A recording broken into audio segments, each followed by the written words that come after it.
¿verdad? Porque hoy y ayer estuvo muy fresco. Sí. Un clima muy sabroso. Ojalá y todo el tiempo tuviéramos este clima en Minatitlán, ¿verdad? Pero bueno, Sí. si tuviéramos ese clima, no seríamos Mina, algo nos tiene que caracterizar. Sí, ¿verdad? Bueno, déjenme que vaya por mis archivos mientras vemos que sus compañeros se unan a la llamada, ¿ok? A ver, vamos por aquí abriendo archivos.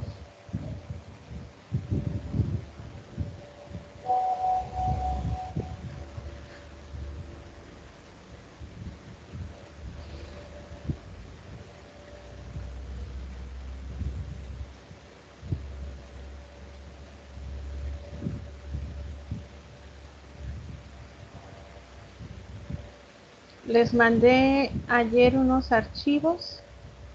¿Sí los vieron? Bueno, un archivo. Ya les había enviado dos antes, el PDF, y anoche les envié el que vamos a ver ahorita. A ver, déjenme ver si...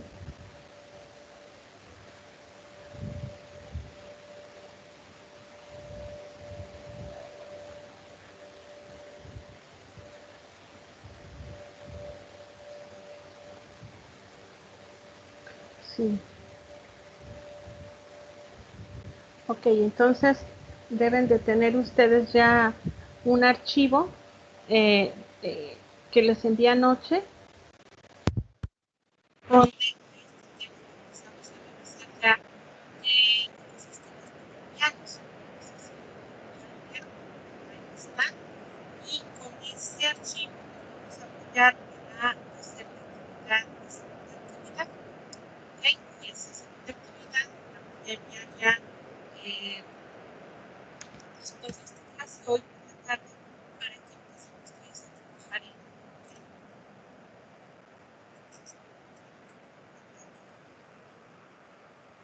¿Okay? Podemos acá para que...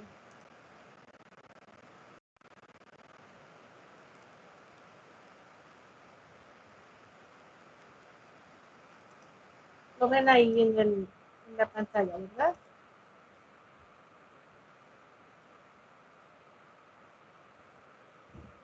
Chicos, ¿sí lo ven ahí? Sí, maestra, sí se ve. Oh, permítanme.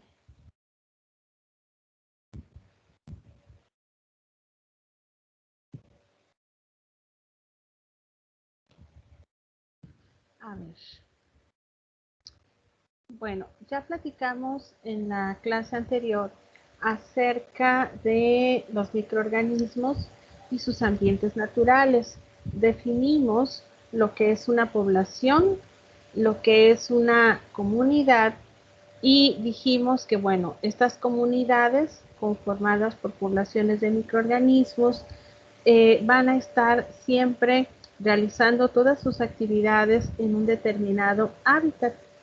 Ese hábitat, dijimos, bueno, puede ser un espacio considerable de un ecosistema o incluso puede ser un muy pequeño espacio en donde se encuentre un tal vez escaso número de poblaciones formando una comunidad, pero decíamos, en el caso de los ecosistemas en donde viven los microorganismos, su hábitat pudiera ser tan pequeñito como lo pudiera ser un pequeño agregado de suelo que a lo mejor tuviera un medio centímetro de diámetro, ¿verdad? Porque los microorganismos son tan pequeños que un espacio muy pequeñito puede ser su hábitat.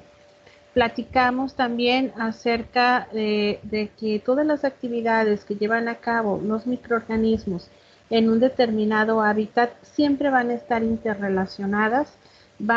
En muchas ocasiones esas actividades van a perjudicar tal vez a otros organismos de ese ecosistema, pero en la mayoría de las ocasiones todas las actividades que los microorganismos desempeñen, todas sus actividades metabólicas, van a ocasionar un efecto y cambios físico-químicos sobre su entorno. Y estos cambios que van a estar ocurriendo en ese entorno como resultado de las actividades de los microorganismos van a favorecer a todos los otros organismos que están ahí o microorganismos que están en ese hábitat, y de esa manera se presenta una interrelación entre los microorganismos y además entre los microorganismos con su medio abiótico y con otros organismos superiores. Y eso es lo que los hace muy, muy importantes. Y entonces platicamos acerca de la importancia de los microorganismos sobre la Tierra. Entonces dijimos, los microorganismos que habitan a nuestro planeta son tan numerosos de manera tal que su biomasa, tan solo hablando de las bacterias, su biomasa puede ser igual a la biomasa que tiene su origen en la biomasa vegetal o en la materia vegetal, ¿verdad? Entonces, a pesar de que sean organismos tan pequeñitos, finalmente son tantos que son suficientes como para que representen una población importante que en la mayoría de las ocasiones tienen efectos benéficos para el desarrollo de la vida sobre nuestro planeta. Y entonces, bien, como ustedes estarán viendo, los microorganismos desempeñan un papel muy importante dentro de los ecosistemas de nuestro planeta. Esa actividad tan importante que los microorganismos desempeñan y que vamos a ver adelante con un poquito más de detalle, pues son todas las reacciones que presentan cuando participan de los ciclos biogeoquímicos. ¿Qué microorganismos van a participar de los ciclos biogeoquímicos de manera tal que nosotros podamos copiar en los sistemas de tratamiento de ingeniería ambiental todas esas funciones que ellos desempeñan en estos ciclos? Bueno, los microorganismos que participan de estos ciclos son los protozoarios. Aquí vemos una imagen de un protozoario importante al que llamamos Paramecium.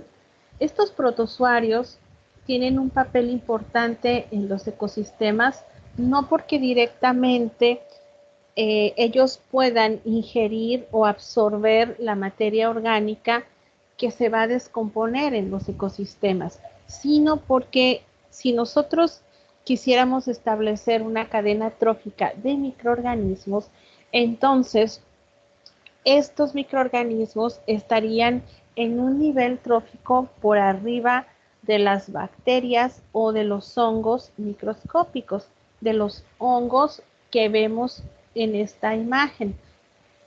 A este tipo de hongos que nosotros vemos en esta imagen les llamamos hongos filamentosos. Y a estos amigos, los protozoarios, que son microorganismos mucho más grandes que las bacterias o que los hongos, pues les encanta, ¿verdad?, almorzarse tanto a las bacterias como a los hongos. Observen ustedes para que podamos, o a las levaduras, para que podamos distinguir los tamaños que tiene un protozoario en comparación con un hongo, con una bacteria. Podemos observar esta pequeña esferita que yo estoy señalando aquí. Esto es una levadura. Este sería el tamaño que tendría una levadura, que es un microorganismo que pertenece al grupo de los hongos. Y entonces, este orificio que se ve aquí es una boca que tienen estos protozoarios que les permite ingerir algunos microorganismos como su alimento, como sustrato. Entonces, estos protozoarios, bueno, les decía, son importantes porque de alguna manera mantienen a raya las poblaciones, la abundancia de las poblaciones de hongos o de bacterias en un ecosistema. Si no estuvieran ellos y no comieran bacterias o no comieran hongos, imagínense ustedes la cantidad enorme, ¿verdad?, de bacterias que podrían estar creciendo mientras tengan a su vez un sustrato, estas bacterias o los hongos.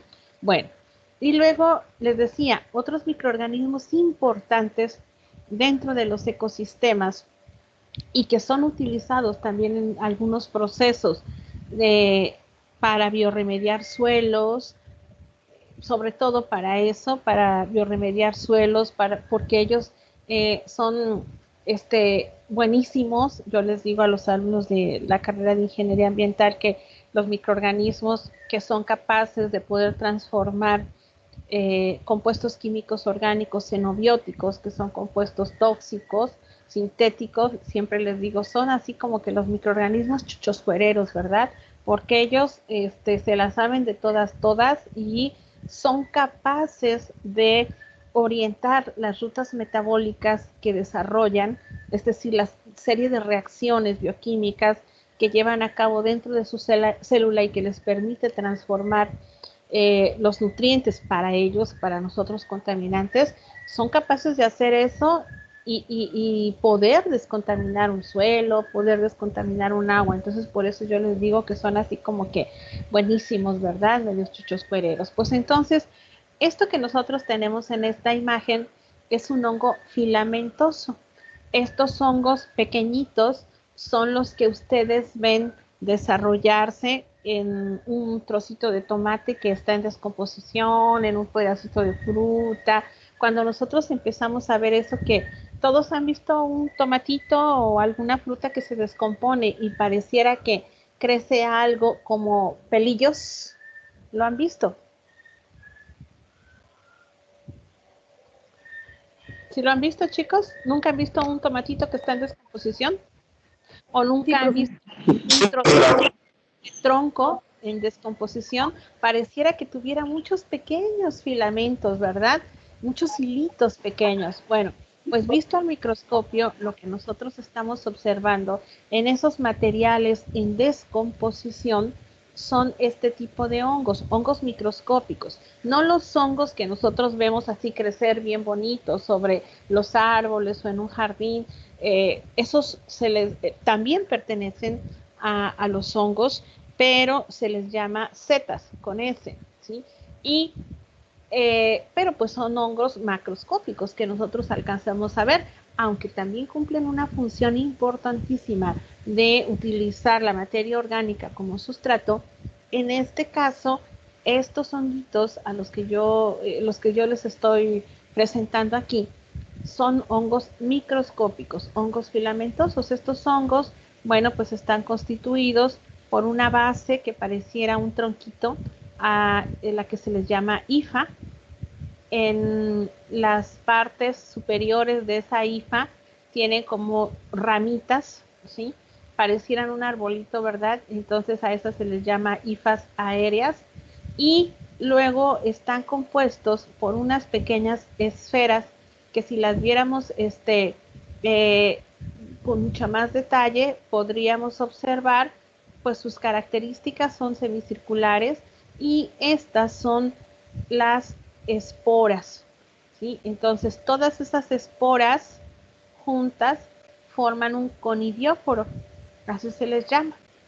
Estas esferitas se liberan y una vez que se liberan pasan a una fase a la que se les llama de germinación, en donde empiezan a alargarse. Cada una de estas esferitas que cae en el sitio en donde hay materia orgánica empieza a alargarse hasta que forma una hifa que después va a tener hifas aéreas y nuevamente va a formar esporas. Entonces tienen un ciclo de reproducción muy sencillo a través de esporas, a través de un proceso de esporulación y bueno, se pueden reproducir rápidamente, no tan rápidamente como lo hacen las bacterias. Entonces vean, estos microorganismos, estos hongos, no son el único tipo de hongos que existen, hay algunos otros hongos que estos son hongos filamentosos, hay otros hongos que se les llama hongos mucosos, que no presentan esta estructura, más bien presentan una estructura celular muy parecida a la de los protozoarios que son amibas.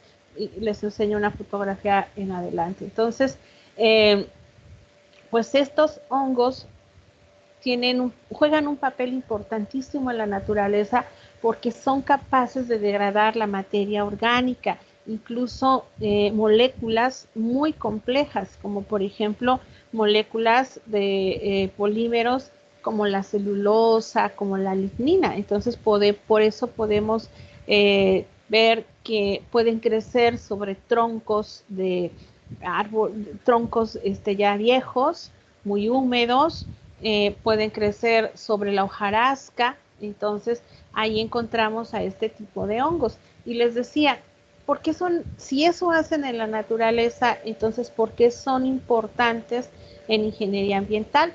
Pues porque, como les mencionaba, estos microorganismos son capaces de degradar muchos compuestos complejos, muchos compuestos químicos orgánicos sintéticos que tienen estructuras de anillos fusionados, por ejemplo, hidrocarburos aromáticos policíclicos, pueden degradar algunos plaguicidas, incluyendo insecticidas y herbicidas. Entonces, por eso es que son importantes estos microorganismos en ingeniería ambiental. ¿Y qué es lo que hacemos en ingeniería ambiental?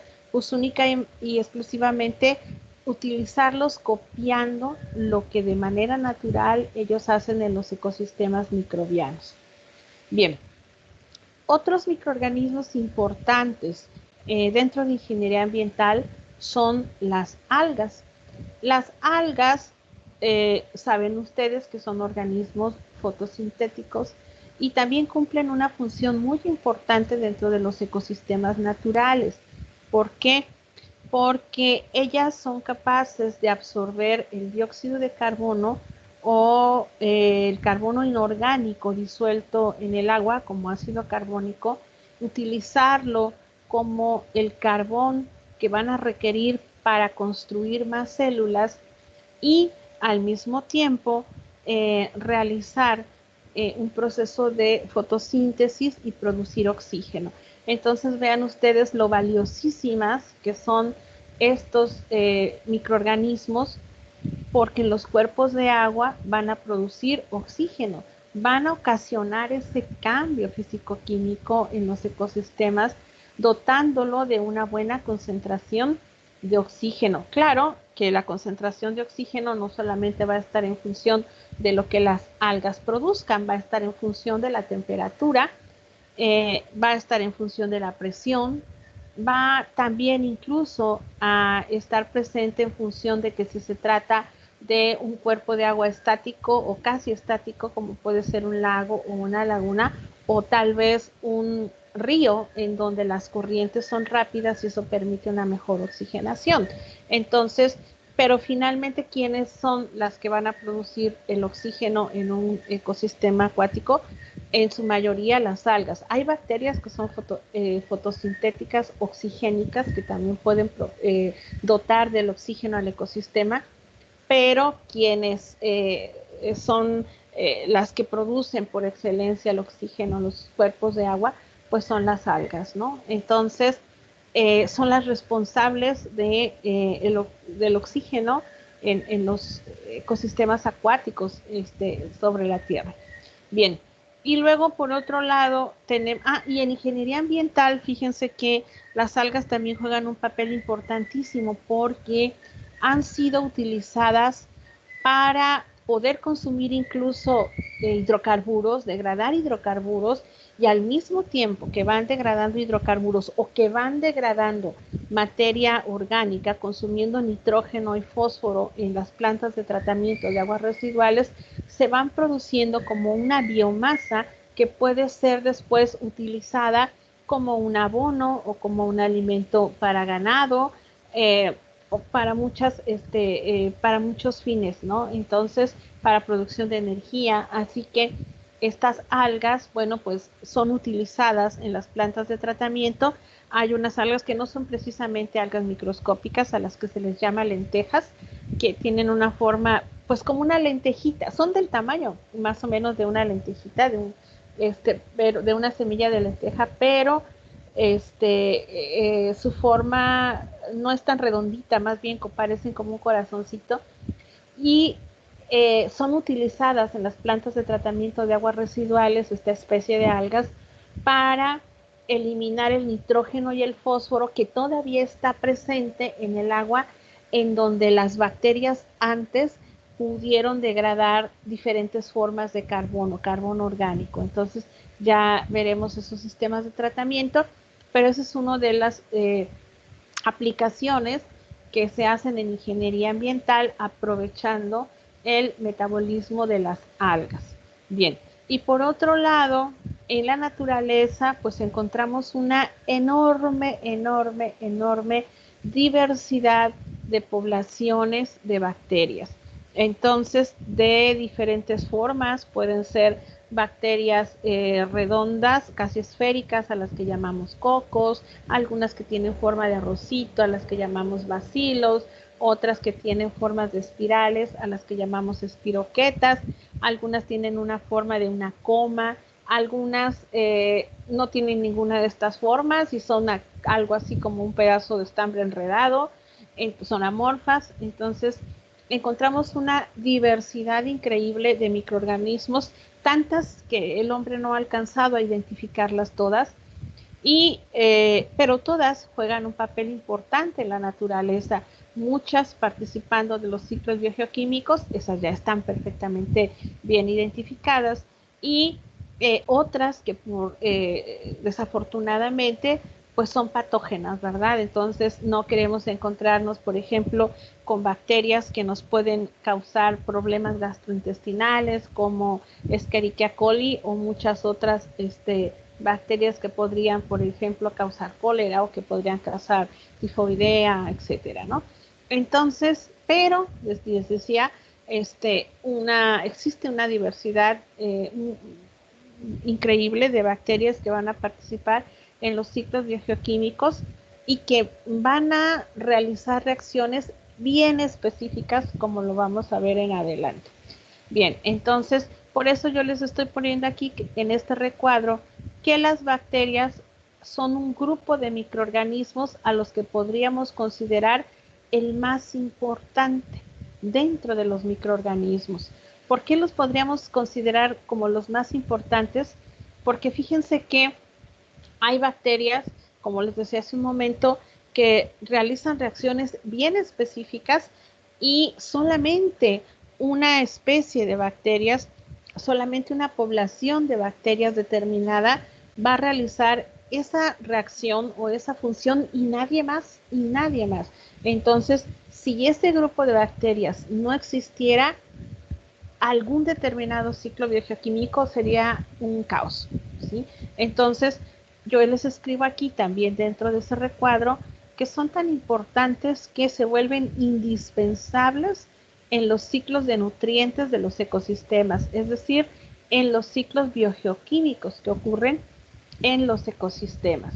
Entonces, los microorganismos que son importantes en los ecosistemas, en la naturaleza, pero también lo son en la ingeniería ambiental porque aprovechamos sus capacidades metabólicas, pues son los protozoarios, los hongos, las algas y las bacterias.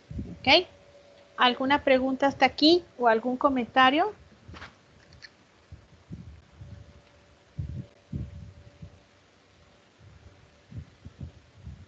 Chicos, señoritas.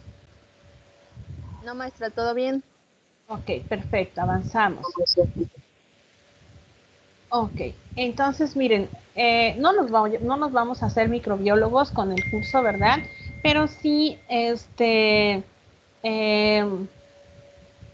pues es importante que conozcamos algunas de las características generales de estos microorganismos que yo les estoy diciendo a ustedes que son muy importantes, las bacterias.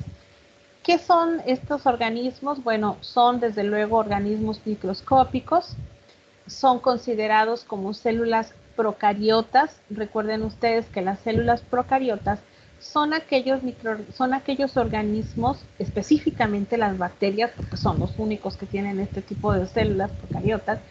Estas estructuras o estas células no tienen un núcleo definido, solamente tienen un material genético constituido por un cromosoma único, conformado desde luego por ácido desoxirribonucleico, pero ese material genético, ese cromosoma de ácido desoxirribonucleico, no está rodeado por una membrana nuclear, sino que, pues bueno, solamente está, podríamos decirlo, expuesto dentro del citoplasma. Todo lo que está en el interior de la célula, rodeado por la membrana plasmática y por la pared celular de la bacteria, todo lo que está en el interior es el famoso citoplasma. Y dentro de ese citoplasma, como algo muy importante, encontramos presente al ácido desoxirribonucleico, al famoso ADN, sin que esté rodeado por una membrana. Y entonces esta característica de tener ese ADN sin estar rodeado por una membrana es lo que la caracteriza o diferencia de las células eucariotas, ¿ok? Desde luego todas las bacterias son organismos unicelulares porque están conformados por una sola célula. Muchas bacterias tienen en su exterior unas fimbrias o pelillos, ¿sí?, como los que observamos aquí, muy conformados por estructuras proteicas muy finos, ¿sí?, que les permiten en muchas ocasiones desplazarse en el medio en donde están presentes y en muchas ocasiones adherirse a algún sitio. Además, muchas bacterias, no todas tienen fimbrias, no todas tienen, se les llaman fimbrias, se les llaman pelos, se les llaman filis, no todos las tienen. No todas las bacterias tienen este tipo de estructuras. Algunas bacterias tienen también algo que se llama flagelos. Este flagelo es una estructura proteica porque está conformada por una proteína llamada flagelina, y estos flagelos les permiten a las bacterias moverse. También se van a mover en respuesta a algunos estímulos del ambiente, pero también se van a mover buscando su sustrato, los nutrientes que van a aprovechar en ese medio. Este flagelo se puede mover de manera ondulatoria, se puede mover de forma helicoidal y bueno, a una velocidad increíble, y les permite entonces moverse a estas bacterias. Así que constituyen una parte importante de la estructura. Les decía a ustedes que tienen una membrana, que es lo que rodea al citoplasma, como ese saco o esa bolsa que estuviera guardando todo lo que está dentro del citoplasma. Está conformada por fosfolípidos, por proteínas, y además tienen después de esta membrana plasmática hacia el exterior, tienen una pared a la que se le llama pared bacteriana o pared celular. Además de las plantas, las células procariotas, las células de las bacterias, son quienes tienen esta pared celular.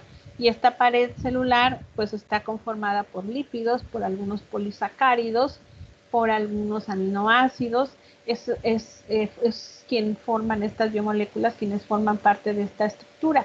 Y precisamente por tener una pared bacteriana, las bacterias, para poder hacer llegar al interior de su célula a los nutrientes, necesitan diversos mecanismos de absorción que requieren energía. En algunas veces requieren la participación de proteínas para transformar en estructuras menos complejas a sus sustratos desde el exterior al exterior.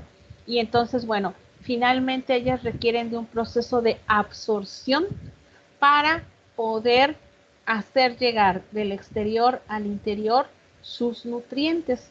Esos nutrientes no tan fácilmente pueden atravesar ni la pared ni la membrana celular. Tienen que estar disueltos. Entonces, las bacterias necesitan vivir en un ambiente en donde haya un determinado porcentaje de humedad, porque si no, entonces los nutrientes no van a poder atravesar esa célula. Además de que requieren humedad, también requieren algunos otros procesos de transformación.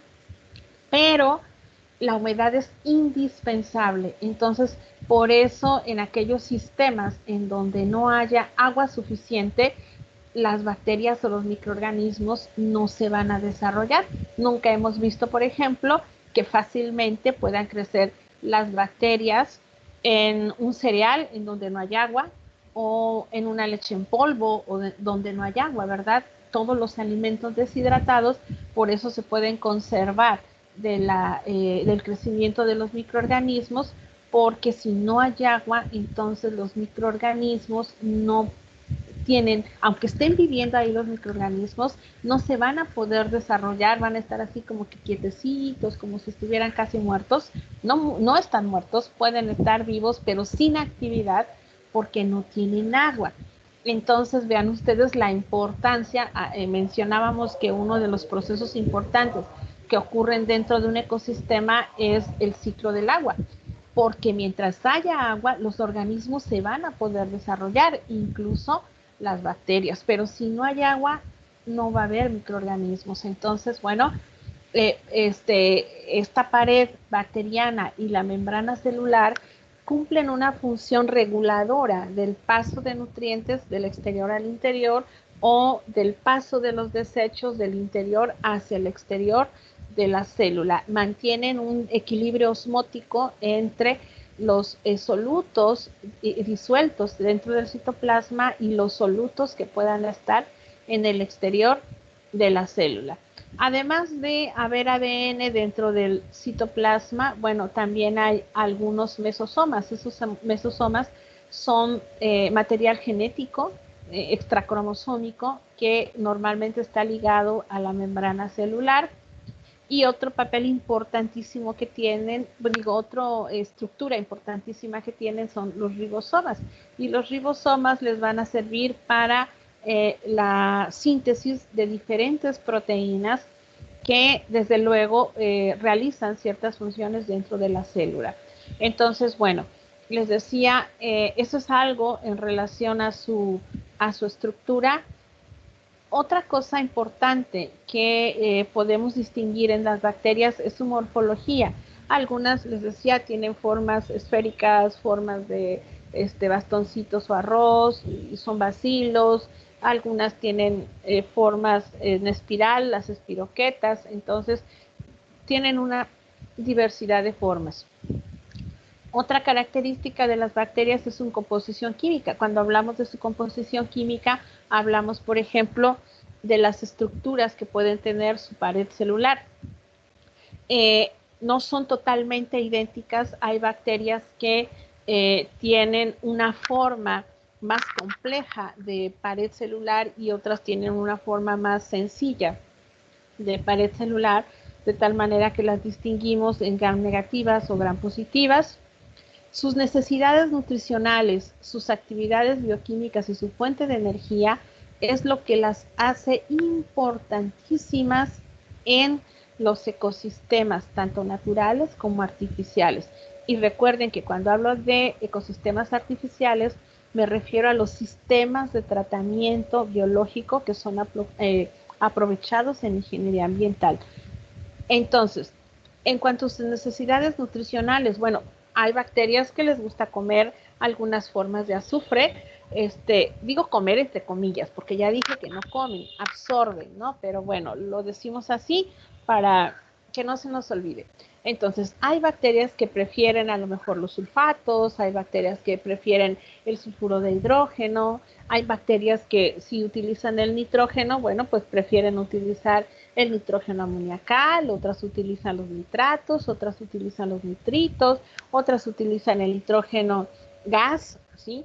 En relación a sus actividades bioquímicas, bueno, en función de lo que coman, es como van a transformar a esos sustratos. Así que no todas las bacterias van a realizar las mismas reacciones. Desde luego que tendrán que realizar reacciones químicas o reacciones bioquímicas más bien, que les permitan, por ejemplo, construir proteínas, que les permitan construir sus flagelos, que les permitan construir su ADN, que les permitan construir todas sus estructuras. Pero además hay muchas bacterias que además de realizar todas aquellas reacciones que son comunes para el resto de las bacterias, hacen reacciones específicas. Y esas reacciones específicas que ellas pueden hacer normalmente tienen como objetivo la producción de energía. Hay bacterias, por ejemplo, que van a utilizar ciertos compuestos químicos inorgánicos para poder producir energía, para poder producir su energía. Incluso en función de esto lo podemos clasificar. Y yo les decía, no los voy a hacer a ustedes microbiólogos, sin embargo, es importantísimo que podamos entender, que nos quede claro que las bacterias en ingeniería ambiental son importantes por esto, por sus necesidades nutricionales, por las actividades bioquímicas que desarrollan y porque esta serie de reacciones pues les va a permitir generar toda la energía necesaria para realizar sus funciones de movimiento, de reproducción, etcétera. Y pues eso es lo que vamos a aprovechar nosotros en ingeniería ambiental. Bien, ¿alguna pregunta o algún comentario hasta acá? ¿Chicos? Ok. No, maestra.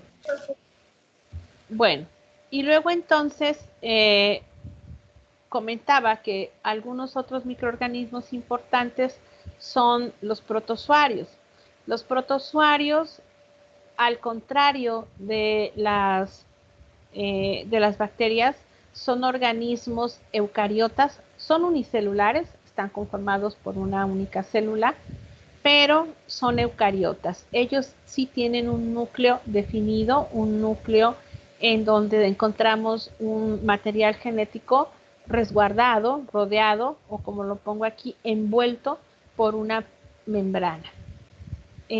La mayoría de estos organismos, de estos protozoarios, son no fotosintéticos, es decir, no utilizan la energía lumínica como su fuente de energía. Entonces, esto no quiere decir que no haya algunos. Hay algunos muy escasos, pero sí hay algunos que son fotosintéticos, utilizan la luz solar como fuente de energía, como estos que podemos ver aquí en la imagen. Su tamaño, ¿cómo son? Bueno, su tamaño pueden variar desde unas décimas o hasta unas cientos de micras. ¿Sí? Podríamos decir 100 micrómetros, por ejemplo, ¿no? Y luego, ellos, una característica importante, vean, están ampliamente distribuidos en la naturaleza y van a existir en casi todos los hábitats en donde haya humedad. Entonces los encontramos con mucha frecuencia en los cuerpos de agua, ¿sí? Ahí, o en sitios muy húmedos. Pueden ser saprófitos, ¿esto qué quiere decir? Que pueden utilizar la materia orgánica muerta como bacterias muertas para alimentarse, son depredadores de bacterias y donde quiera que ellas estén presentes, seguramente que van a estar estos protozoarios, pues porque ya dijimos, están en un nivel superior de su cadena trófica. Su alimento también lo pueden obtener de forma disuelta o lo pueden ingerir como una estructura, como materiales sólidos. Entonces, hace ratito les decía que esta fotografía es de un paramecium. Vean ustedes, esto que está aquí es la célula de una levadura, así que un paramecium es muchísimo más grande que una levadura. Estos pelillos que tienen aquí se les llama cilios. Esta es otra fotografía al microscopio de ese paramecium y aquí podemos distinguir sus pelillos, esos son los cilios y esto es su boca, ¿sí? Entonces, bueno, aproximadamente tiene un diámetro de 60 micrómetros esta estructura. Otro tipo de protozoarios importantes son como los que vemos aquí. ¿Ustedes han escuchado hablar de las amibas? A veces dicen, ay, cuando nos dicen, ver, usted tiene parásitos en el estómago y tiene amibas, ¿verdad?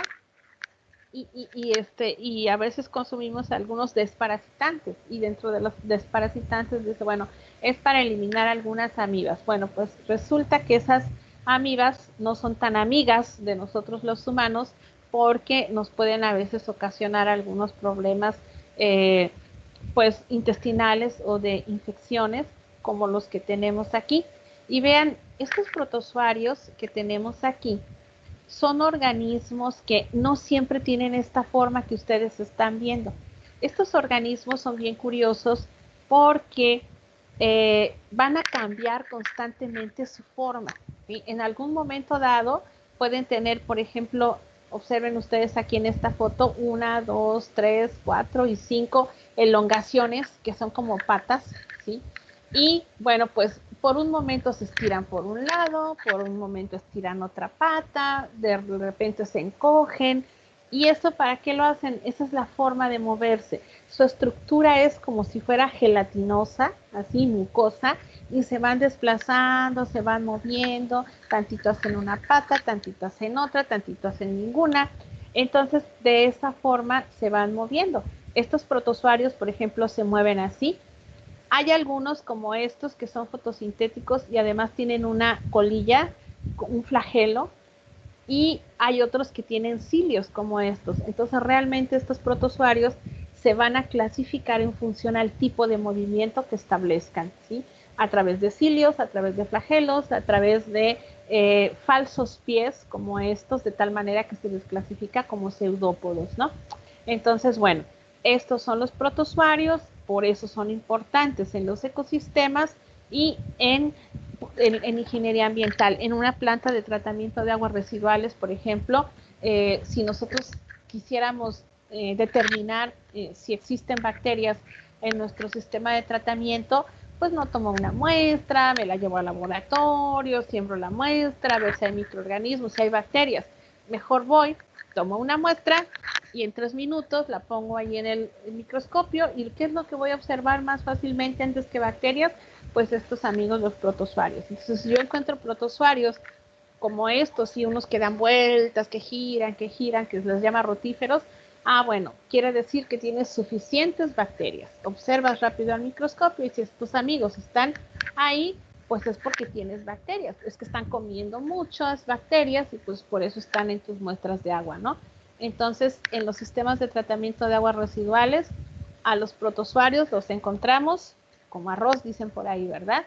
Ok. ¿Preguntas, dudas, comentarios? ¿Chicos? ¿No? Seguimos. Los hongos, bueno, los hongos, como les comentaba, importantísimos en ingeniería ambiental. Ellos son también estructuras eucarióticas, tienen una célula con un núcleo definido por una membrana, tienen pared celular, así como las bacterias tienen pared celular y las plantas tienen pared celular, así que ellos también absorben los nutrientes, no los comen como los protozoarios, los absorben. No tienen movimiento en el caso de los hongos filamentosos. Los hongos mucosos se parecen mucho a esos protozoarios pseudópodos y se pueden mover ligeramente, pero los hongos filamentosos no tienen movimiento. Y algo importantísimo, emplean materia orgánica como fuente de carbono y energía. Ellos pueden degradar directamente la materia orgánica que puede estar presente en un ecosistema, como la hojarasca, las hojitas que se cayeron y que se van a desintegrar, los troncos, los animalitos. Si en un ecosistema se murió un gusanito, se murió un pájaro, se murió algún otro organismo, bueno, pues ellos son capaces de degradarlos porque van a utilizar a la materia orgánica proveniente de otro organismo, la van a utilizar como fuente de carbono, es decir, de allí, de esa materia orgánica muerta, van a tomar al carbono necesario para construir sus nuevas células, ¿ok? dice también por aquí que lo van a utilizar como una fuente de energía, porque al ir comiendo, al ir, entre comillas, comiendo, al ir utilizando esa materia orgánica, cuando la van degradando, cuando la van convirtiendo en estructuras más sencillas para posteriormente utilizarlas en la biosíntesis, ellas al ir realizando esas reacciones de rompimiento de la materia orgánica muerta que están consumiendo, van a ir realizando reacciones de oxidación y reducción en donde se va a producir energía, y esa energía la utilizan posteriormente para la síntesis, como se los voy a explicar con detalle en adelante. Entonces, bueno, los hongos son organismos que van a ser buenísimos para poder degradar la materia orgánica presente en un ecosistema natural o artificial, muy empleados en el sistema de tratamiento biológicos para remediar suelos. Ahora, una característica que tienen ellos es que muchos son acuáticos, muchos viven en ecosistemas terrestres muy, muy húmedos, ¿sí? Y viven en muchas ocasiones sobre las plantas muertas, ¿verdad? Porque ya les decía, van a utilizar a estos compuestos como su fuente de carbono y energía. Si quisiéramos hacer una comparación entre bacterias y hongos, encontraríamos que los hongos son muchísimo menos diversos y también están presentes en muchísimo menor cantidad que las bacterias.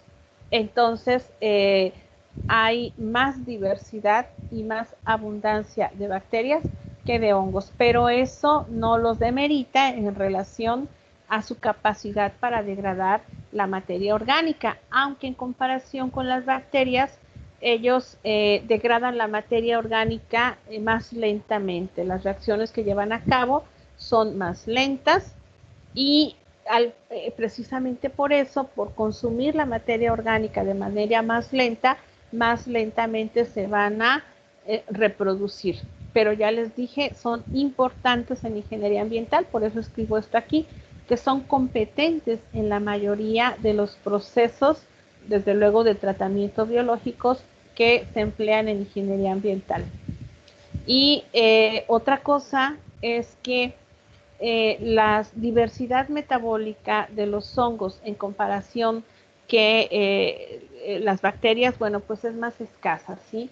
Las bacterias, les decía hace un momento, que pueden realizar muchísimas reacciones diferentes, claro, diversas poblaciones, diversas especies de bacterias realizan determinadas reacciones. Ellos, pues bueno, tienen menor diversidad metabólica, no pueden utilizar ciertas formas de nitrógeno o ciertas formas de azufre, pero sí van a utilizar la materia orgánica como lo podrían hacer las bacterias. Lo que tenemos aquí son algunas imágenes diversas de hongos. Esto es el hongo filamentoso que les mostraba hace un momento. Déjenme que ponga aquí la lupa. Ok, y miren, esto les decía, son sus hifas, ¿sí? Esto normalmente, estas hifas que están en la base son las que utilizan para adherirse a alguna superficie, al suelo. Estas son sus hifas aéreas, que parecen como unos tronquitos. Yo siempre me los imagino como si fuera una planta o una florecita, y este es su tallo, son sus hifas aéreas. Estas son las hifas de la subsuperficie. Y esto que tienen aquí son los conidióforos, y cada una de estas esferitas que se ve aquí son sus conidios o esporas, ¿sí? Y entonces estos conidios o esporas van a ir alargándose durante el proceso de germinación y se van a convertir en las hifas. Entonces es un ciclo de vida muy sencillo que tienen los hongos, pero bueno, pues esto les permite de alguna manera reproducirse. Ay, déjenme que vaya esta. Aquí. Esto que vemos aquí es una colonia de hongos. Son hongos que están creciendo en un medio de cultivo que está en una caja Petri, un medio de cultivo en el laboratorio. Aquí se ve la orillita de la caja Petri. La caja Petri es una cajita de cristal redonda que tiene una base y una tapa. Ahí se puede colocar un medio de cultivo que se ha elaborado en el laboratorio y pues se inocula, se pone una cierta especie de bueno, se pone una muestra que puede ser de agua, que puede ser de suelo. Normalmente si queremos observar esto hay que hacer inocular o sembrar en el medio de cultivo una muestra de suelo y podemos ver crecer este tipo de hongos. Son hongos filamentosos, pero cuando están todos juntos lo podemos observar aquí. Aquí en este pedacito se ve más claramente como están creciendo separados, se ven de manera más clara que son hongos filamentosos. Y lo que tenemos aquí,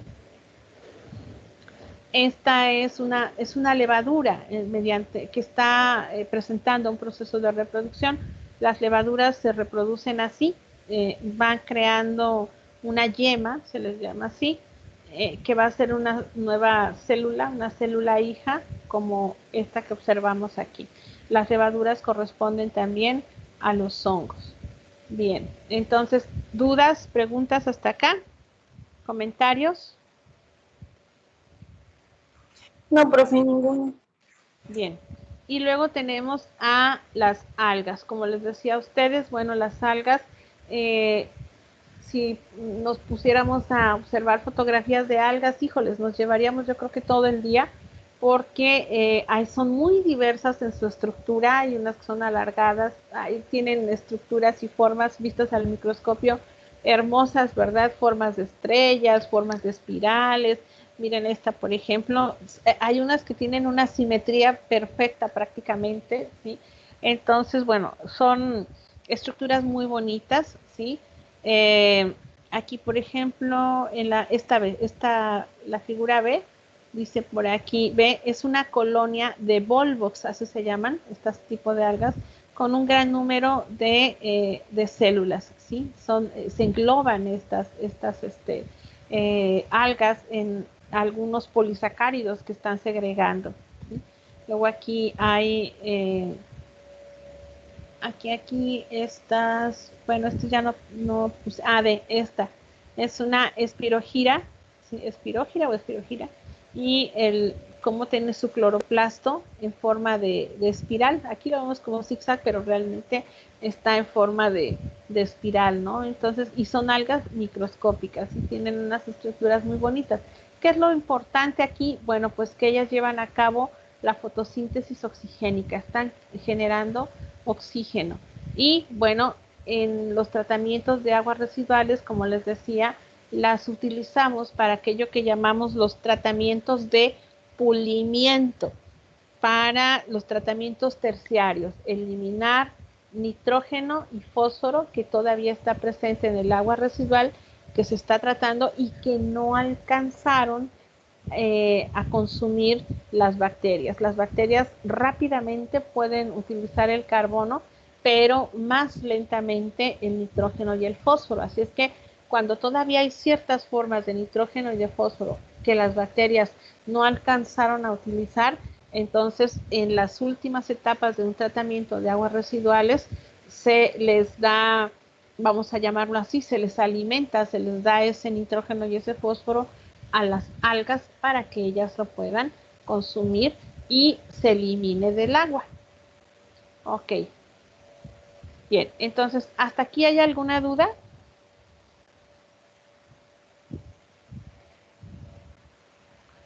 ¿Todo bien, chicos?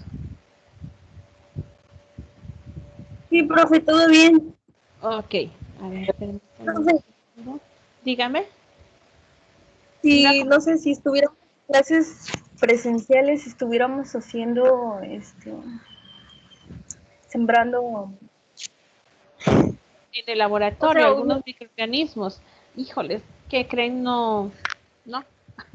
Desafortunadamente esta materia no tiene laboratorio. Esta materia no tiene laboratorio. Siempre, creo que no hay semestre en donde no me hagan esa pregunta. oiga maestra, nosotros vamos a sembrar microorganismos o vamos a hacer alguna práctica en donde vayamos al laboratorio y preparemos un medio de cultivo, lo vamos a esterilizar, a preparar, a esterilizar y vamos a sembrar. No, fíjense que no. La materia que tiene una parte práctica relacionada con todas estas técnicas y métodos microbiológicos es la materia de microbiología que se imparte en la carrera de ingeniería ambiental. Este, ahí sí tenemos, de hecho son de 6 horas a la semana de clase, 4 horas son de laboratorio. Yo normalmente uso 3 y 3 porque también la teoría es muy extensa en esa materia. Entonces, allí sí aprendemos a esterilizar el material, preparamos medio de cultivo, lo esterilizamos, sembramos muestras de aguas residuales, de suelo, para distinguir a los microorganismos. Hacemos alguna práctica que nos permita cuantificar la cantidad de microorganismos que están creciendo, una práctica que nos determine cuál es el metabolismo que realizan. Entonces, pues no, desafortunadamente la, eh, la, la, las células, la materia no nos permite esto, ¿sí? ¿Me están escuchando bien? Porque aquí Kevin estaba diciendo que no se escuchaba bien. Sí, profe, ya se escucha mejor. Eso fue hace rato. Sí, de Es que repente. fue que me conecté que como que se estaba distorsionado su audio. Ah, pero ya me escuchan mejor, ¿sí? Sí, maestra. No sé. Sí, sí, hace un momentito me salió un mensaje a mí, sí, como que había algún problema, pero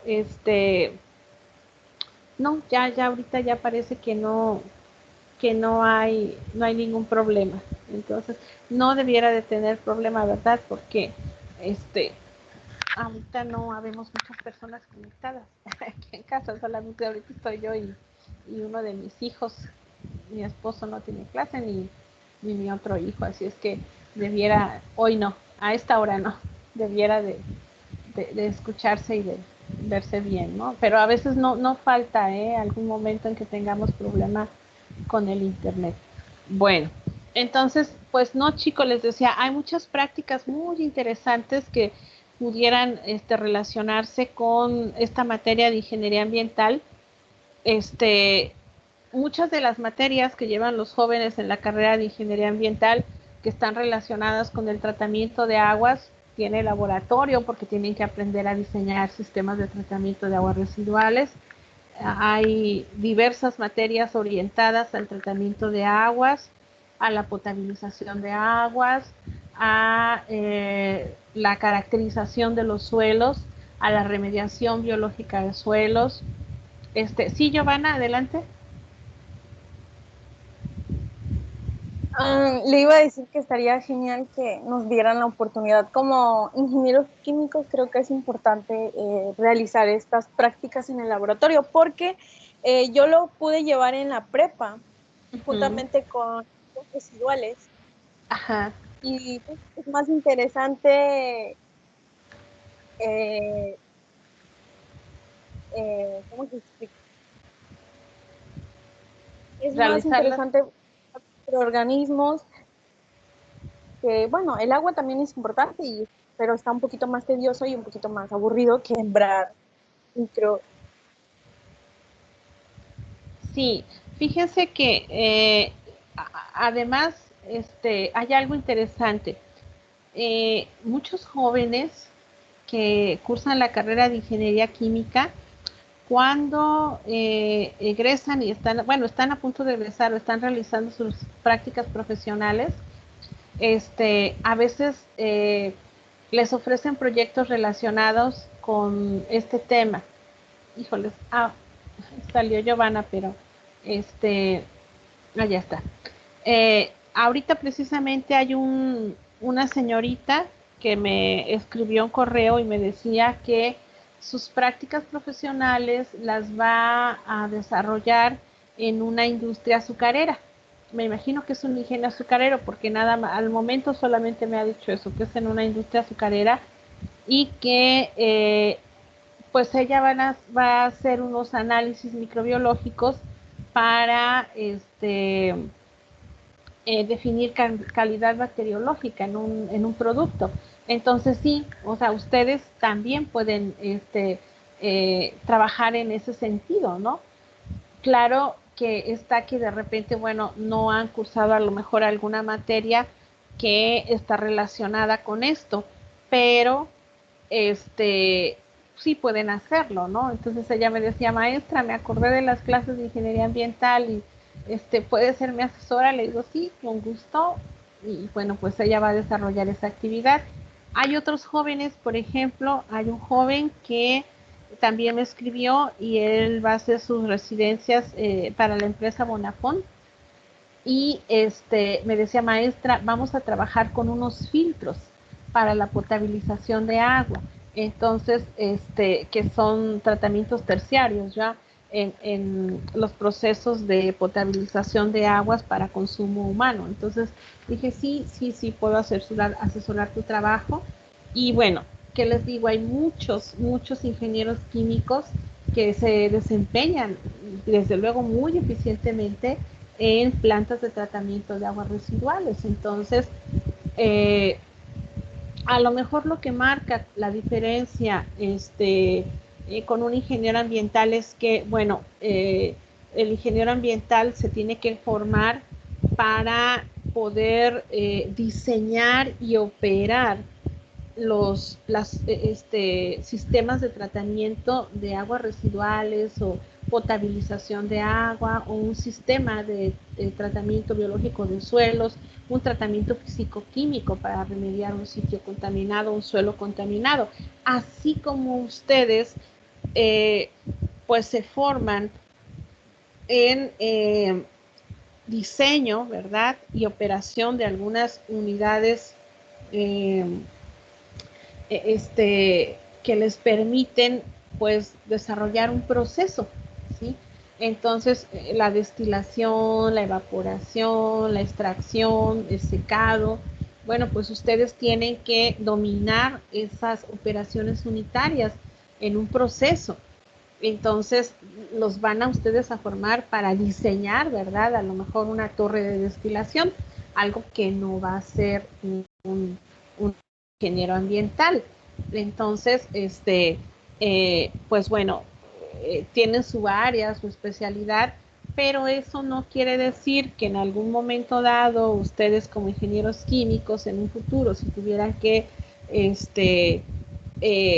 pues desempeñarse en una planta de tratamiento de aguas residuales, por ejemplo, pues con una capacitación seguramente ustedes pues desde luego tendrían un buen desempeño, ¿no? En una planta de tratamiento de aguas residuales. Claro está que, pues bueno, el ingeniero ambiental podría diseñarlo y en algún momento dado, cuando yo les digo una capacitación, pues sería aprender aquello que en algún momento dado tuvo que aprender un ingeniero ambiental pues en un semestre y haber realizado las prácticas en el laboratorio para que le permiten tener los elementos para diseñar los sistemas de tratamiento, ¿no?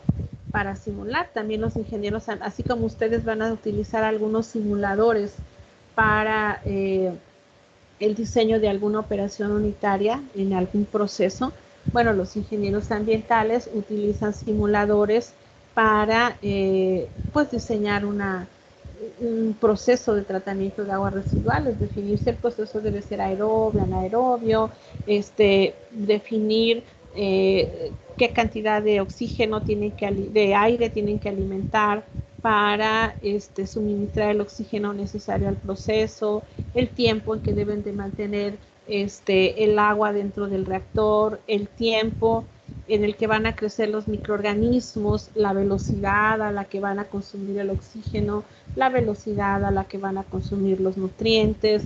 Tienen que diseñar un sistema que tenga una agitación adecuada para que pueda haber una transferencia de materia del sustrato hacia el interior de la célula.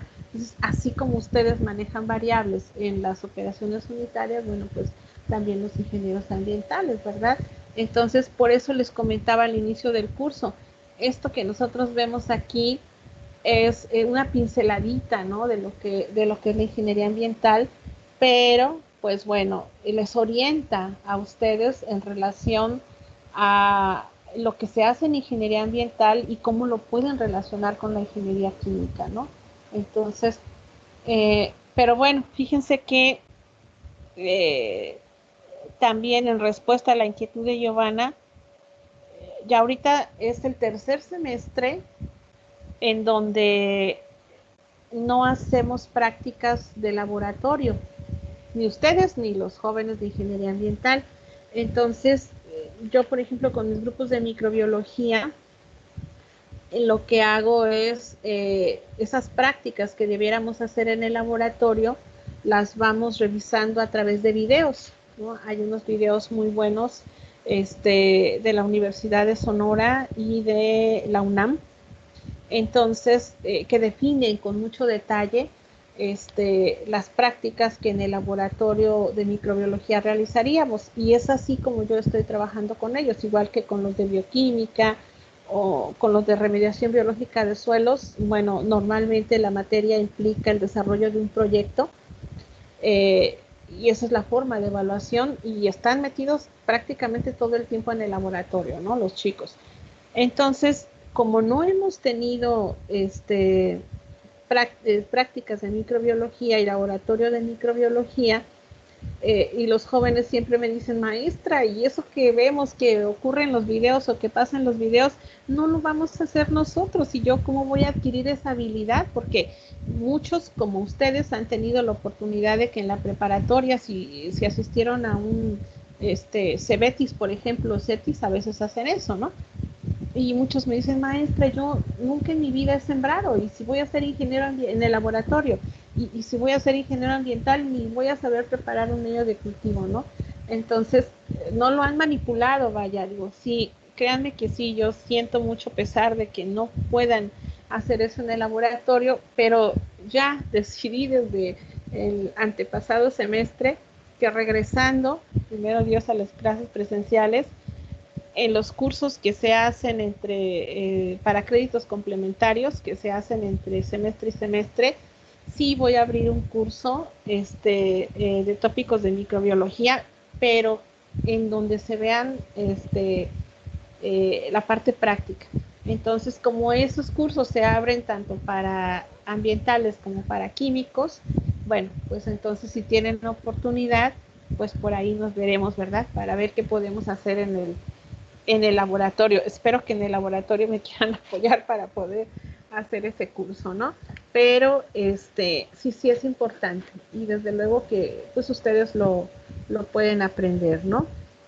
Ahorita no ha habido congresos, porque el último congreso que hicimos, que teníamos planeado hacer, fue cuando el sismo en el 2017, tuvimos hasta que devolver el pago del Congreso a los jóvenes, porque ya habían pagado, ya se iba a llevar a cabo, y híjoles, ocurrió el sismo y no podíamos entrar a la escuela, y entonces se canceló el Congreso, ¿no? Pero en esos congresos también se hacen cursos prácticos relacionados con tratamiento de aguas residuales, y han entrado a esos cursos muchos jóvenes de ingeniería química, entonces aprenden las cosas básicas, ¿no?, del laboratorio, que a veces para el diseño de los sistemas de tratamientos son interesantes, y pues también a esos en algún momento dado podrían ustedes entrar. Esperemos que cuando ya podamos regresar a la normalidad de clases presenciales, o nueva modalidad llaman, ¿verdad? Pues se puede ofrecer un curso de esos para la mejor capacitación tanto de ustedes como de los jóvenes de ingeniería ambiental, ¿no? Es lo que se busca, pues que entre más conocimientos adquieran ustedes, pues es mejor, ¿no?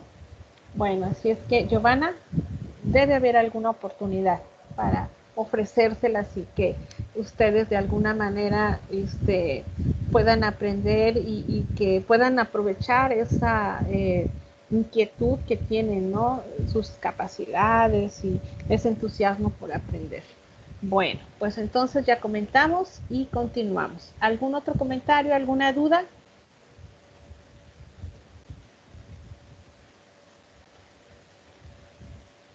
¿Todo bien? Bueno, entonces comparto con ustedes nuevamente las diapositivas para continuar.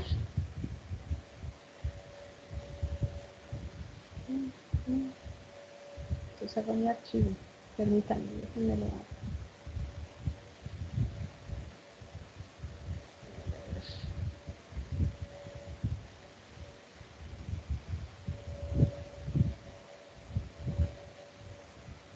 Ya está.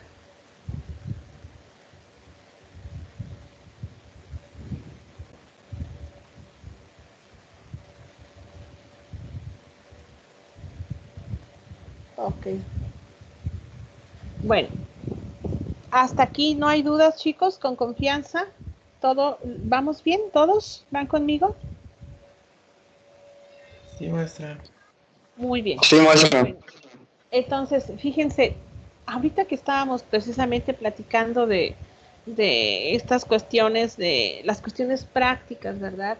De la ingeniería ambiental, hacíamos referencia a algunos sistemas de tratamiento empleados en la ingeniería ambiental. Mucho les he estado diciendo, fíjense que los microorganismos eh, hacen en un sistema de tratamiento biológicos para descontaminar suelo o para descontaminar agua, hacen lo que hacen en la naturaleza, ¿sí? Nos dedicamos a copiar, ¿no? Si ustedes quieren, podrían incluso decir, los ingenieros ambientales son unos copiones, ¿no? Unos copiones de lo que ocurre en la naturaleza. Sí, así es. Intentamos copiar todos esos procesos y controlarlos, ¿no? Decir, ¿qué pasa si yo les doy una ayudadita a los microorganismos subiendo la temperatura? ¿Qué pasa si les doy una ayudadita dándoles un poquito más de comer, un poquito más de oxígeno? Pero finalmente lo que hacemos es copiar todos sus procesos metabólicos. Pero para poder copiarlos necesitamos primero entenderlos. Necesitamos entender qué función cumplen los microorganismos en la naturaleza de manera tal que podamos después manipular esas funciones, ¿sí? Así es que cuando yo me refiero a entender sus funciones, me refiero a saber exactamente qué les gusta comer y cómo les gusta comérselo a los microorganismos. Si yo quiero que un microorganismo se coma un contaminante determinado, pues primero debo saber si el microorganismo tiene la capacidad de comérselo, ¿sí? Voy a poner, si ustedes quieren, un ejemplo muy burdo, pero no sé, a lo mejor yo no podría traer a una persona, no sé, que viva por allá, en medio del hielo, ¿verdad? Un esquimal y que siempre está comiendo pescado y pues no me lo puedo traer tan fácilmente a Minatitlán a darle taquitos de chinameca, de carne de chinameca, ¿verdad? Entonces, ¿por qué? Pues escúchame, espérame, yo no me sé comer eso, ¿sí? Entonces, lo mismo pasa con los microorganismos. A ver, bacterias, ¿a ustedes qué les gusta comer y cómo les gusta comérselo? A ver, hongos, ¿a ustedes qué les gusta comer y cómo se lo pueden comer? A lo mejor los hongos no se pueden comer algo que sí se pueden comer las bacterias y viceversa.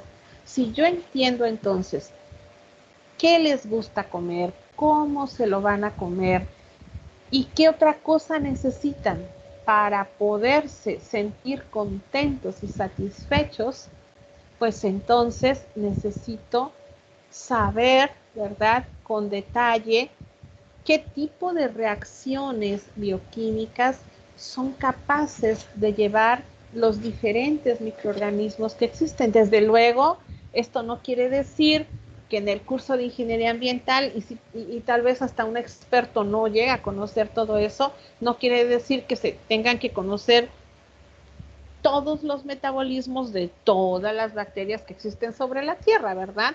Pero conforme se van identificando, también se puede ir generalizando o en algunos casos conocer con detalle el tipo de reacciones bioquímicas que los microorganismos son capaces de hacer para conocer qué tipo de compuestos pueden ellos utilizar para subsistir, pero también qué tipo de compuestos pueden utilizar que nos conviene a nosotros en ingeniería ambiental que utilicen. Así que vamos a conocer de manera general, sin que yo pretenda que ustedes se conviertan en microbiólogos, vamos a conocer cuáles son aquellos compuestos orgánicos o inorgánicos que los microorganismos pueden utilizar para obtener energía o los que pueden utilizar para construir su material celular y también si necesitan o no utilizar oxígeno para poder realizar todas las funciones metabólicas que llevan a cabo. Así que de lo primero que vamos a platicar es de las fuentes de energía que requieren los organismos que van a vivir en un ecosistema microbiano. Bien, yo les he dicho a ustedes, cuando les describía a los microorganismos, que las algas, por ejemplo, utilizan la energía lumínica. Y les decía, hay hongos y bacterias que utilizan los compuestos orgánicos, la materia orgánica muerta. Bueno, en ese sentido, vamos a platicar de que hay muchos microorganismos que van a utilizar la energía lumínica, la energía proveniente del sol, como su fuente de energía. Estos microorganismos van a hacer un proceso de fototrofía, así que se les va a llamar fotótrofos, ¿ok? ¿Y por qué se les va a llamar fotótrofos? Porque utilizan la energía lumínica, la luz, vean ustedes, para producir energía que se va a almacenar en algunas biomoléculas a las que llamamos de alta energía. Son moléculas, el mejor ejemplo que tenemos es el famoso ATP. ¿Alguien sabe a qué se refiere esta abreviatura de ATP? ¿Qué quiere decir ATP?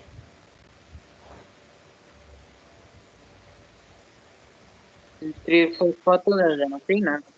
Ajá, trifosfato de Es la adenosina. modena, ¿Perdón? mal no recuerdo, creo que es una modena de cambio para de la energía misma. Así nosotros decimos que es una moneda de energía, ¿verdad? O moneda de intercambio de energía, el adenosín trifosfato. Y ahorita en adelante vamos a ver precisamente por qué le llamamos la famosa moneda de intercambio. El adenosín trifosfato, entre muchas otras biomoléculas, es una molécula de alta energía. ¿Por qué decimos que son de alta energía? Porque en sus enlaces hay una buena cantidad de energía que Si esos enlaces se rompen, esa energía se libera. Y esa energía, cuando se libera, pueden utilizarla los microorganismos para construir otras biomoléculas, para enlazar diversos elementos o diversos compuestos o estructuras e ir formando moléculas más grandes que forman parte de las estructuras celulares, ¿ok? Entonces, cuando nosotros hacemos referencia a la fuente de energía, estamos hablando de una serie de reacciones que se van a llevar a cabo cuando los microorganismos están utilizando ciertos compuestos químicos y entonces con la ruptura de esos compuestos químicos se libera energía y esa energía la guardan en otras biomoléculas y cuando la necesitan, esas nuevas biomoléculas se rompen, liberan la energía y sirve esa energía para que se muevan, para que sinteticen más moléculas, para que puedan hacer ingresar algunos nutrientes del exterior al interior de la célula, etc. La energía va a quedar guardadita ahí para que cuando el organismo la necesite, la energía se libere de esas moléculas y los microorganismos la utilicen total y eficientemente. Eso sí tenemos los organismos vivos, ¿eh? Nuestras células son tan precisas, tan maravillosas, que no desperdician un gramo de energía. Todas las reacciones bioquímicas que llevamos a cabo los organismos vivos, déjenme decirles que tienen una precisión increíble, ¿sí? El organismo sabe exactamente en qué momento yo tengo que romper algo para poder sintetizar algo más, ¿sí? Entonces, híjole, si tuviéramos que hacer una analogía con una máquina, diríamos somos máquinas perfectas, todo está en su lugar y todo funciona, más bien lo voy a decir así, hemos sido diseñados para que todo esté en su lugar y todo funcione perfectamente.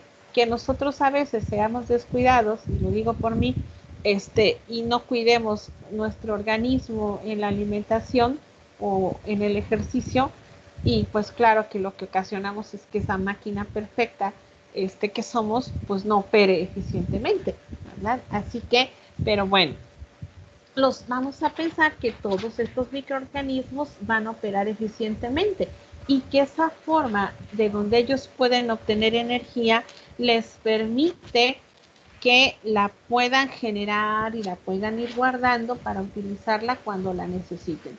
Así que, como les decía, todos aquellos microorganismos que son capaces de utilizar la energía lumínica como una fuente de energía van a ser llamados microorganismos fotótrofos. Y esto quiere decir que a través de una serie de reacciones bioquímicas van a llevar a cabo muchos de ellos reacciones de fotosíntesis. Van a convertir el dióxido de carbono, lo van a convertir en materia orgánica.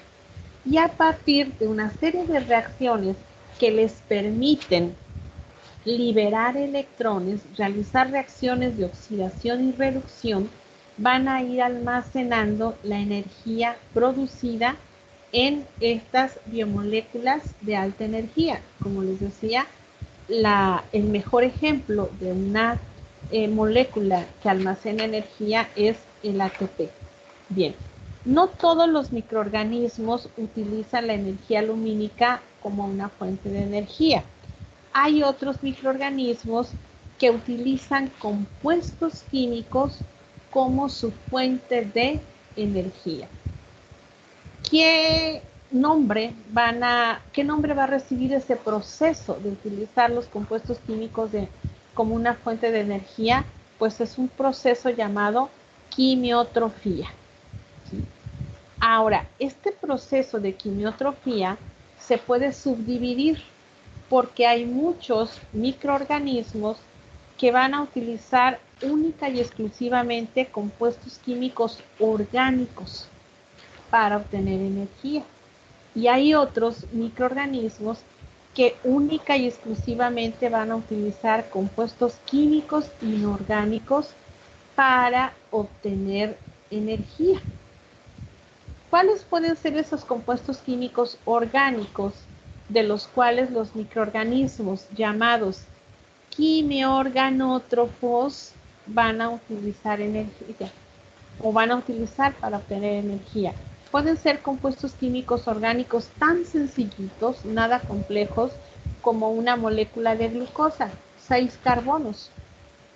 Al ir rompiendo esa molécula de glucosa a través de una serie de reacciones de oxidación y reducción, se va a producir energía. Y la energía va a quedar almacenada, va a ser utilizada para la síntesis de muchas biomoléculas de alta energía. La más importante, el adenosín trifosfato o trifosfato de adenosín.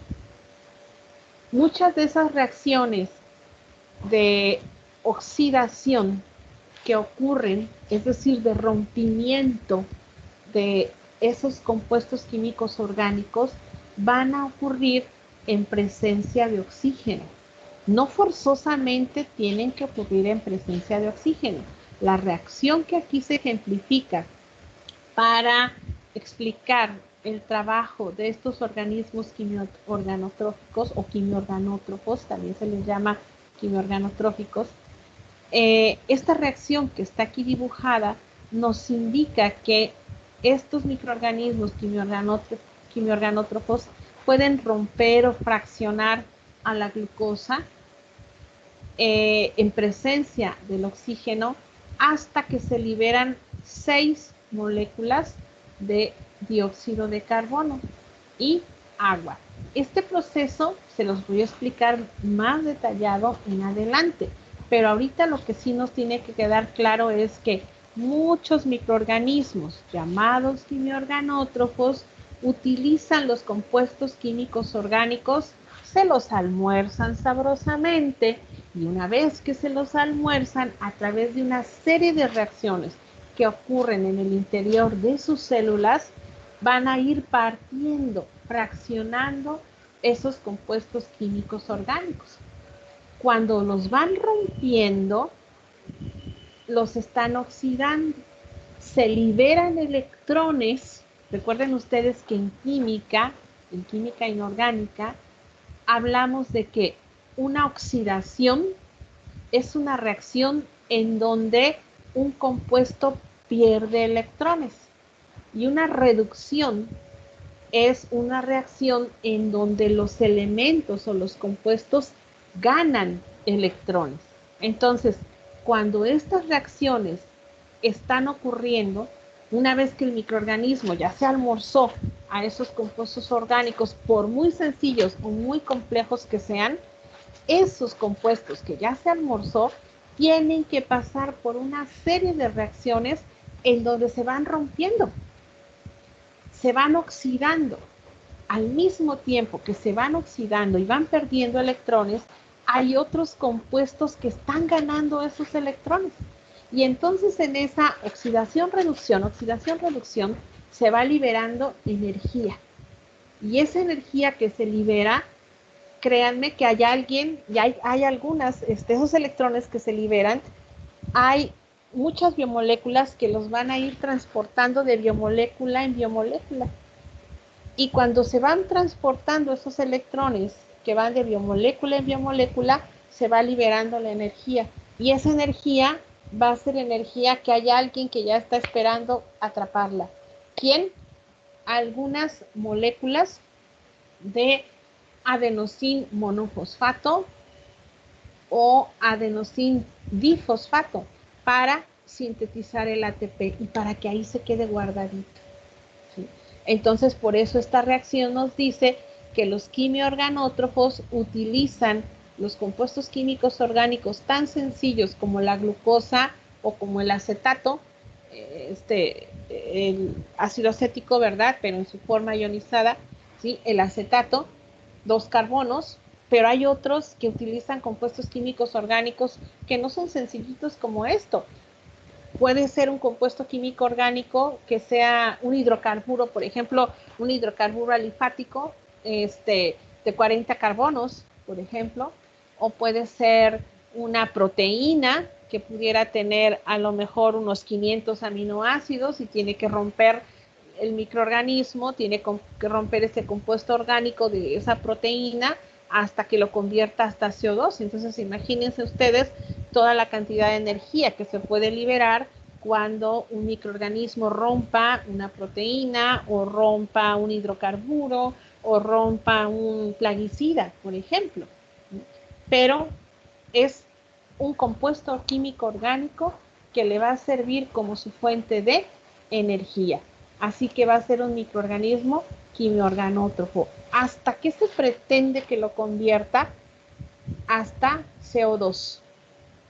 ¿Sí? Y que en esa serie de reacciones de transformación de los compuestos químicos orgánicos, entonces se libera energía que quede almacenada en diversas biomoléculas a las que llamamos moléculas de alta energía. ¿Hasta aquí van conmigo, chicos? ¿Hay alguna duda hasta acá? Jóvenes, señoritas. No, maestra. ¿No? Bueno, esto lo voy a detallar un poco más en adelante, ¿eh? Aquí estamos viendo como que el esquema general y esto que está aquí pintado, aquí, lo voy a detallar y vamos a ver qué reacciones ocurren para ejemplificar esto. No vamos a ver todas, no acabaríamos jamás, ¿sí? Pero sí vamos a ver una reacción o dos reacciones que nos permiten identificar qué es lo que está pasando aquí. Ahora, con detalle. Por otro lado, hay muchos microorganismos que pueden utilizar compuestos químicos inorgánicos para obtener energía. Aquí hay algo bien importante. Los microorganismos que pueden utilizar compuestos químicos orgánicos para producir energía, aquellos que son quimiorganótrofos, pueden ser los hongos, pueden ser las levaduras, pueden ser las bacterias, pueden ser los protozoarios. Estos 4 tipos de microorganismos pueden ser quimiorganótrofos, ¿ok? Utilizar compuestos químicos orgánicos para obtener energía. Una bacteria se puede almorzar un gusanito que ya se murió, un hongo se puede almorzar un pedacito de tronco que ya se murió, un protozoario se puede almorzar a una bacteria o a un hongo, una levadura se puede almorzar a lo mejor a los azúcares que están presentes en una manzanita que se quedó ahí, que se cayó de un árbol y se está descomponiendo. Todos esos microorganismos están utilizando compuestos químicos orgánicos como su fuente de energía. Pero los microorganismos que van a utilizar compuestos químicos inorgánicos para obtener energía son única y exclusivamente las bacterias. En todos los ecosistemas, ya sea ecosistemas microbianos naturales o artificiales, quienes tienen la capacidad únicamente, quienes tienen la capacidad para utilizar los compuestos químicos inorgánicos como su fuente de energía son las bacterias. Algunas bacterias, no todas, ¿ok? Porque les decía hace un momento, hay bacterias que prefieren, por ejemplo, utilizar el hidrógeno como su fuente de energía. Hay algunas que utilizan el sulfuro de hidrógeno como su fuente de energía. Hay otras que utilizan el hierro en su forma, pues como ion ferroso o férrico. Hay quienes utilizan el nitrógeno amoniacal, entre otra gran diversidad de compuestos químicos inorgánicos para su obtención de energía. En el ciclo biogeoquímico del azufre, por ejemplo, hay bacterias que utilizan el sulfuro de hidrógeno. En el ciclo biogeoquímico del hierro, hay bacterias que utilizan específicamente ciertas formas ionizadas del hierro. En el ciclo biogeoquímico del nitrógeno, hay bacterias que prefieren utilizar el nitrógeno amoniacal. Y todos estos elementos los van a utilizar como su fuente de energía. ¿Por qué como su fuente de energía? Porque estos compuestos van a actuar como donadores de electrones en reacciones de oxidación y reducción. Es decir, son compuestos que se van a oxidar y van a perder electrones. Esos electrones que son liberados cuando estos compuestos se oxidan van a ser recibidos o van a ser aceptados por el oxígeno. Si el oxígeno está recibiendo los electrones, se va a reducir. En la naturaleza, en las células, esos electrones provenientes de la oxidación de algún elemento no son electrones que vayan viajando solitos. ¿Sí? Los electrones no van a poder viajar solitos en una, o a liberarse como tal en una célula, sino que son electrones que van formando parte de un elemento en una forma ionizada, el hidrógeno. ¿Sí? Así que, en este caso de la reacción que voy a poner aquí, así que cuando este hidrógeno se oxide, entonces el ion, ¿sí?, de este hidrógeno va a pasar a formar parte de una molécula de agua, porque este oxígeno se va a reducir, va a ganar electrones. Cuando gane electrones, también está ganando hidrógenos, ¿sí? Entonces, va a ganar hidrógenos y se va a formar agua. Y dirán ustedes, bueno, ¿y esto qué tiene que ver? Ah, bueno, pues que durante esa reacción de oxidación del hidrógeno y reducción del oxígeno para formar agua, durante esa reacción de oxidación y reducción se liberó tal cantidad de energía que puede ser utilizada por la célula para la síntesis de una molécula en donde se guarda la energía. Entonces, así como el hidrógeno se puede oxidar en reacciones de oxidación-reducción, también se puede oxidar el sulfuro de hidrógeno, el hierro, el nitrógeno amoniacal y muchos otros compuestos para que se genere energía suficiente para la síntesis de moléculas que almacenan la energía. Cuando la célula requiere energía, entonces, ¿qué va a pasar? Pues este ATP se va a romper. Y cuando el ATP se rompa, ¡pum!, se libera la energía almacenada en sus enlaces, en los enlaces que tiene en esos 3 grupos fosfato, por eso se llama adenosín trifosfato. Tiene 3 grupos fosfato en donde se está almacenando la energía. Eso lo voy a poner en adelante para que lo podamos entender con mayor precisión. Hasta aquí, chicos, me he explicado. ¿Todo bien? ¿Queda claro hasta acá? Vamos a ir desglosando esto. Déjenme que cierre aquí. Vamos acá. Ok. Dejé de compartir. Vamos a ir explicando con más detalle esto porque les decía, vamos a ver algunas reacciones de ejemplo de reacciones de oxidación y reducción. ¿Ok? Para ejemplificar, y en adelante vamos a ver también reacciones que ocurren en diversos ciclos biogeoquímicos y vamos a ver ahí la aplicación de estos conocimientos, porque vamos a ver cómo en los ciclos biogeoquímicos participan microorganismos que son quimiorganótrofos, que son quimiolitótrofos o que son fotótrofos. ¿Ok? Bueno, los voy a dejar voy a dejar ya hasta aquí la clase porque se nos agotó el tiempo.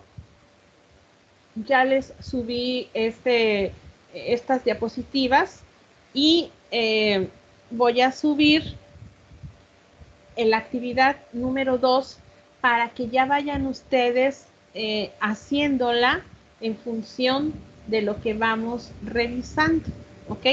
Van a ir avanzando poco a poco conforme vayamos avanzando en este tema.